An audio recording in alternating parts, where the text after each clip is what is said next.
ఇక్కడ చూడండి గుత్తులు గుత్తులుగా కాస్తున్న చెమ్మకాయ ఎంత బాగా కాస్తుందో. ఇది తీగ చెమ్మ అండి.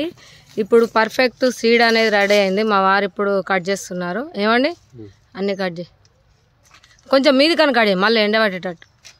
చెట్టు మీద ఎండినాయి కానీ మళ్ళీ ఇంకోసారి ఎండబెడదాం, ఎందుకంటే ఇప్పుడు తీసేస్తేనే మళ్ళీ కాస్టట్టు ఉన్నాయండి. ఇగో ఏమండి ఇట్లా కొంచెం కొంచెం జరగండి. ఇక చూడండి ఎన్ని ఘనం కాసాయో.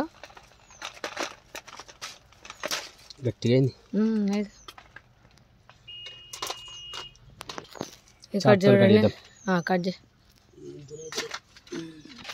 ఇప్పుడు ఇవన్నీ చాకుతో కట్ చేస్తున్నారు మా వారు, ఎందుకంటే గట్టిగా అయిపోయినాయి. ఇక కొన్ని ఏమో గుత్తుల్లాగా కట్ చేద్దాం. ఇగో ఏమండి ఇక్కడ తెంపేసి ఇక్కడ ఇక్కడ ఒకటి ఇట్లా అంటే ఇరుగుతుంది, అట్లా సుంచేసి. ఇంకా చూడండి ఎంత బాగా కాసాయో. మీరు చెట్టు నిండా దాదాపు ఒక 200-300 కాయలు ఉన్నాయండి. ఎక్కువనే అవుతాయి, తక్కువ అవుతాయి. ఒక్కొక్క గుత్తికి 10-15 ఉన్నాయి. అది మొత్తం గుత్తి కట్ చేయండి, మొత్తం గుత్తి కడి. చూడండి ఎంత బాగా కాసాయో. చూడండి ఎన్ని ఘనం కాసాయో, అయినా ఇంకా తెంపుతూనే ఉన్నారు మా వారు.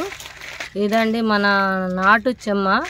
అయితే ఇందులో కూడా నా దగ్గర 4 రకాలు ఉన్నాయి. ఒకటి తీగ చెమ్మనే బాగా పెద్ద సైజు కాస్తుంది, ఇంకొకటి వచ్చేసి చెట్టు చెమ్మ, ఇంకొకటి వచ్చేసి గీతల చెమ్మ. ఇవన్నీ సీడ్స్ మనం పెంచుతూ వీటిని సేకరించుతూ డెవలప్ చేస్తున్నాను. మరి ఇవన్నీ దేశవాళీ విత్తనాలండి.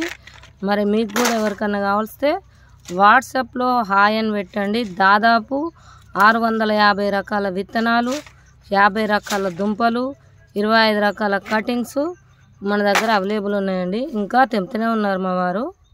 ఇంకా చూసారా ఎన్ని ఘనం ఉన్నాయో. ఆ గ్రీన్ ఉన్నాయో లేవో చూసుకుంటే తెంపండి. మళ్ళీ ఎందుకు ఒక్కొక్కటి తెంపు, డబల్ ఉంటాయి. చూడండి ఇంకా చాలా ఉన్నాయి, ఇంకా ముదిరిపోయినవి కూడా ఉన్నాయి. ఇంకా చూడండి చెట్టు నిండా ఎన్ని కాసాయో చూసారా. ఇలా 2 గ్రీన్ ఉన్నాయి, అవి అక్కడ మందమే తెంపండి. అయితే ఇక్కడ గుర్తున్నది చూడు, ఈ 2 గుత్తి, ఆ 2 గుత్తి అట్లా తెంపు. ఇక్కడ పొట్లకాయ. ఇంకొకటి ఇక్కడ ఏం కనబడ్డది అన్నది కూడా మాకు కామెంట్ రూపంలో తెలియజేయండి. ఉంటానండి.